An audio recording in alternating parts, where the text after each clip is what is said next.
우리가 마음의 뿌림을 받아 악한 양심으로부터 벗어나고 몸은 맑은 물로 씻음을 받았으니 참마음과 온전한 믿음으로 하나님께 나아가자. 아멘.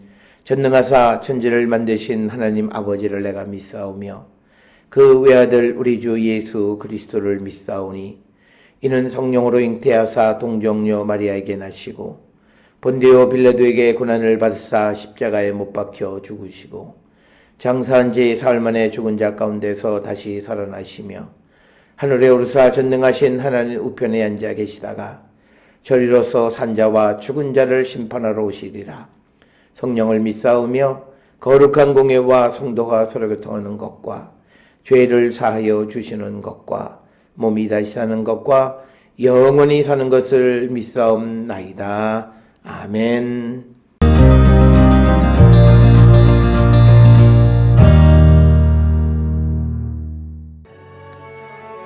그때 이스라엘의 왕이 없었고 단지파는 그때 거주할 기업의 땅을 구하는 중이었으니 이는 그들이 이스라엘 지파 중에서 그때까지 기업을 분배받지 못하였습니다. 단 자손이 소라와 에스다올에서부터 그들의 가족 가운데 용맹스런 5사람을 보내어 땅을 정탐하고 살피게 하며 그들에게 이르되 너희는 가서 땅을 살펴보라 하매 그들이 에브라임 산지에 가서 미가의 집에 이르러 거기서 유숙하니라. 그들이 미가의 집에 있을 때에 그 레위 청년의 음성을 알아듣고 그리로 돌아가서 그에게 이르되 누가 너를 이리로 인도하였으며 내가 여기서 무엇을 하며 여기서 무엇을 얻었느냐 하니 그가 그들에게 이르되 미가가 이러이러하게 나를 대접하고 나를 고용하여 나를 자기의 제사장으로 삼았느니라 하니라. 그들이 그에게 이르되 청하건대 우리를 위하여 하나님께 물어보아서 우리가 가는 길이 형통할는지 우리에게 알게 하라 하니 그 제사장이 그들에게 이르되 평안히 가라 너희가 가는 길은 여호와 앞에 있느니라 하니라.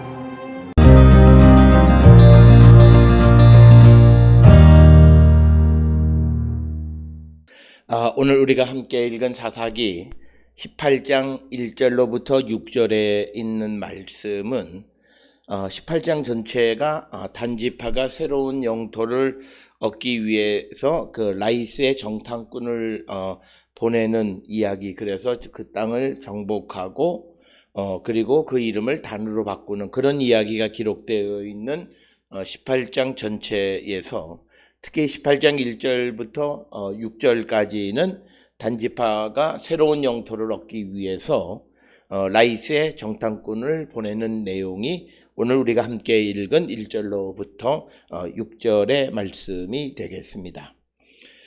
그래서 오늘 우리가 이제 읽은 1절로부터 6절에 있는 말씀 가운데에서 1절에서는 이제 왜 그러면 단지파가 새로운 영토를 찾을 수밖에 없었는가라고 하는 그 이유를 설명하고 있습니다.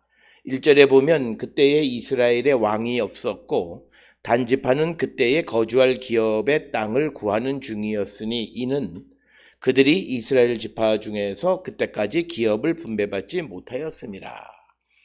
그래서 오늘 주시는 이 사사기 18장 1절에서는 단지파가 지금까지 거주할 기업을 분배받지 못했기 때문에 그 거주할 땅을 이제 구하는 중이었다, 이렇게 기록하고 있습니다.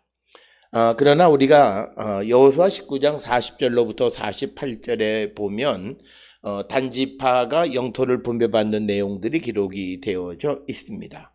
뿐만 아니라 사사기 1장 34절에서 아모리 족속이 단지파를 산지로 몰아넣었다라고 하는 그런 기록들을 통해서 보게 되면 단지파가 땅을 분배받은 것처럼 여호수아서나 사사기 1장 34절에 기록하고 있지만, 그러나 오늘 우리가 읽은 사사기 18장 1절에서는 아직까지 땅을 분배받지 못했기 때문에 땅을 구하는 중이다, 이렇게 기록을 하고 있습니다. 우리가 한 가지 생각해 볼 수 있는 것은 여호수아 19장 40에서 48절에 보게 되면 원래 단지파는 지중해 연안 지역에 그 땅을 분배받았지만, 그러나 단지파의 영토가 확장되어서 레셈을 정복하고 그것을 단으로 불렀다. 이렇게 여호수아 19장 47절 48절에 기록이 되어 있습니다. 그래서 우리가 여호수아서 19장 47절 48절과 그리고 우리가 오늘 읽은 사사기 18장 1절로부터 6절까지의 내용을 비교해 보면 어쨌든 단지파는 북쪽의 새로운 땅을 얻었다라고 하는 그 사실. 그런데 그 이유가 무엇 때문인가라고 하는 설명에서 차이가 있고, 그리고 이제 이 단지파가 정복한 곳의 지명이 여호수아서에서는 레셈으로 기록이 되어 있지만, 그러나 사사기 18장에서는 라이스로 기록되어 있는 이런 차이만 있을 뿐이지, 단지파가 북쪽의 새로운 땅을 얻은 것은 사실이다라고 하는 그런 우리가 결론에 도달할 수 있습니다. 그래서 1절에 이제 이 단지파가 새로운 땅, 거주할 땅을 구하는 중이었다. 이렇게 기록되어 있고, 그래서 2절에 단 자손이 소라, 에스다올로부터 그들의 가족 가운데 용맹스러운 5사람을 보내어 땅을 정탐하고 살피게 하며 그들에게 이르되 너희는 가서 땅을 살펴보라 하매 그들이 에브라임 산지에 가서 미가의 집에 이르러 거기서 유숙하니라. 그러니까 지중해 연안에 있는 소라와 에스다올에서 용맹스러운 사람 5을 정탐꾼으로 뽑아서 그들을 보내서 그들이 가는 중에 에브라임 산지 미가의 집에 머물게 되어졌다라고 하는 것입니다.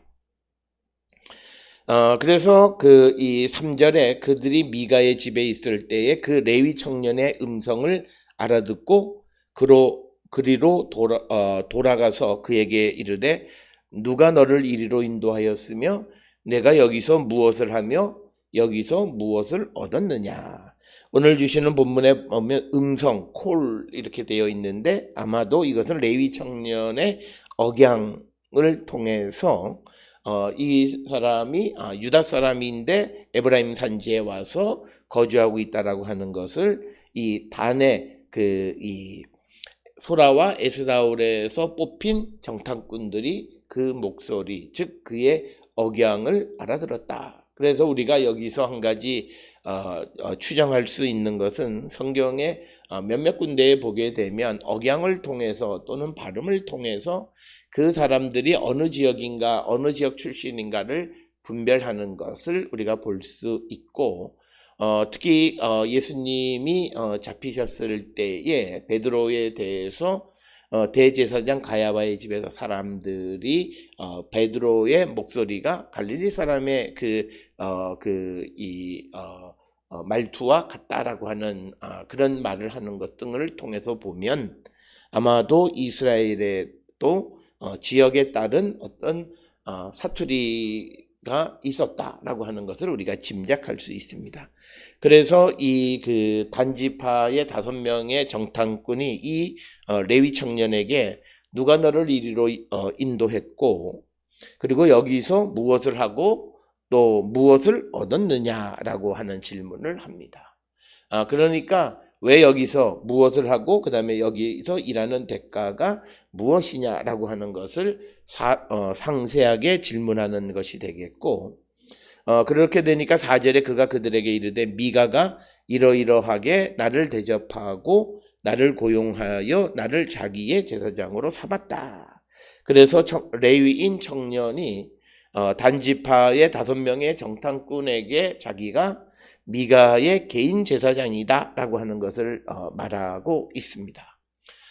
그러나 우리가 이스라엘 역사를 통해서 보면 개인 제사장이 존재했었다라고 하는 것에 대한 성서적 근거를 오늘 주시는 사사기 18장 이외에 다른 곳에서 찾아보기가 매우 어렵다라고 하는 겁니다. 어쨌든 이 레위 청년은 자기가 미가에 의해서 고용되어졌다라고 하는 것을 분명하게 말하고 있고, 그렇게 되니까 5절에서 이제 이 단으로부터 정탐꾼으로 뽑힌 5명이 이 레위 청년에게 제안을 합니다. 그들이 그에게 이르되 청컨대 우리를 위하여 하나님께 물어보아서 우리가 가는 길이 형통할는지 우리에게 알게 하라. 그러니까 여기서 이 제사장을 통해서 이 정탐꾼들이 정탐을 하는 것, 그래서 그 정탐을 하고 돌아오는 이 모든 것이 형통할런지 성공할런지 이런 뜻이고, 이것이 곧 하나님께서 허락하신 것인지라고 하는 그런 의미와 같습니다.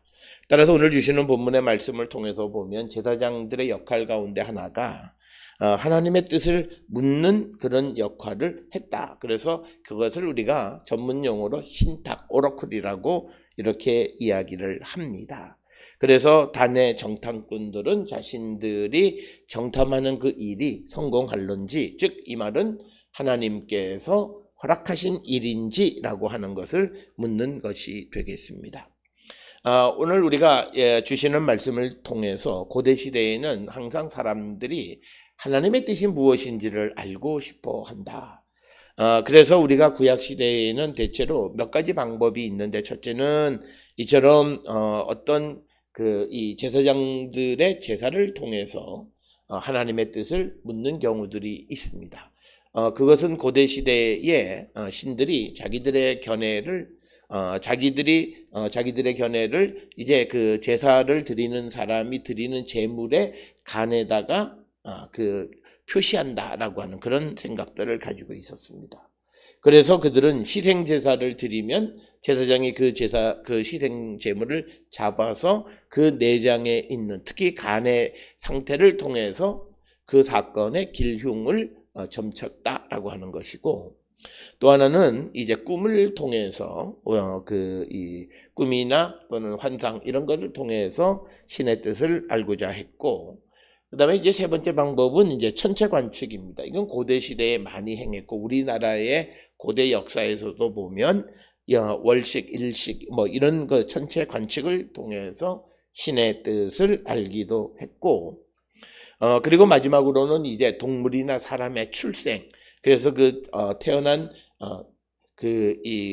것이 정상적으로 태어났느냐 그렇지 않느냐라고 하는 것을 통해서 신의 뜻을 알고자 했습니다. 여기에서 우리가 고대 사람들이 가장 선호하는 방법은 희생제사의 제물의 간, 장기 등을 통해서 뜻을 아는 거예요. 왜? 그것은 항상 드릴 수 있는 것이기 때문에. 그러나 꿈이나 천체 관측이나 또는 사람이나 동물의 출생을 통해서는 그 시간이 오래 걸리고 또 자기 마음대로 할 수 없다. 그래서 고대 시대에는 희생제사의 제물로 드리는 동물의 간이나 장기의 상태를 통해서 신의 뜻을 알고자 했다. 오늘 주시는 이 본문에서는 그런 방법은 아니지만 어쨌든 제사장이 하나님의 뜻을 물어보는 역할을 했다. 그래서 6절에 그 제사장이 그들에게 이르되 평안히 가라, 너희 가는 길은 여호와 앞에 있느니라. 즉 하나님께서 허락하신 길이고, 그리고 그 이스라엘 지금 단지파가 새로운 영토를 찾는 것은 하나님께서 허락하신 일이다라고 하는 그런 하나님의 뜻을 전해주는 것이 오늘 주시는 말씀이 되겠습니다.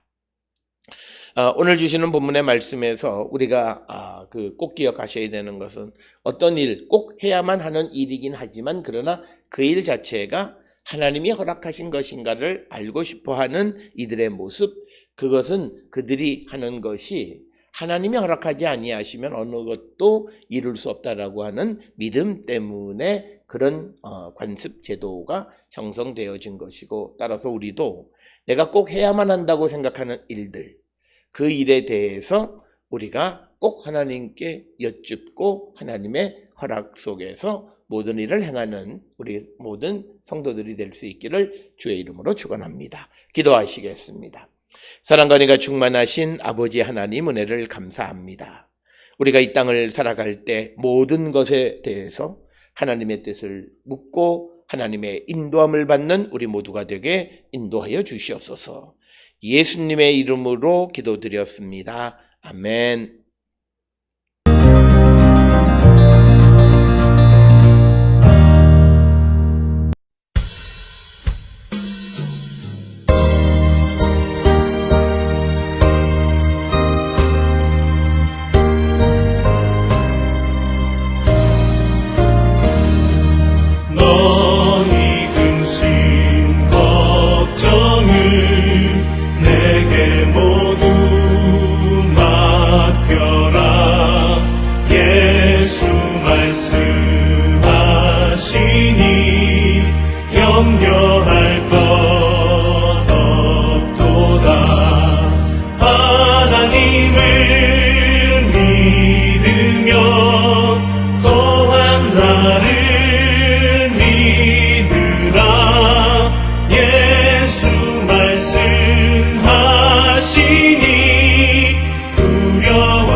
기도하시겠습니다. 이제는 우리 주 예수 그리스도의 은혜와 하나님 아버지의 무한하신 사랑과 성령의 위로 역사 교통하심이 모든 일은 하나님 주관하시는 것임을 믿고 모든 일을 하나님께 여쭙고 하나님의 인도함을 받기를 갈망하며 세상을 향해 나가는 우리 모든 성도들 머리 위에 지금으로부터 영원토록 함께 할지어다. 아멘.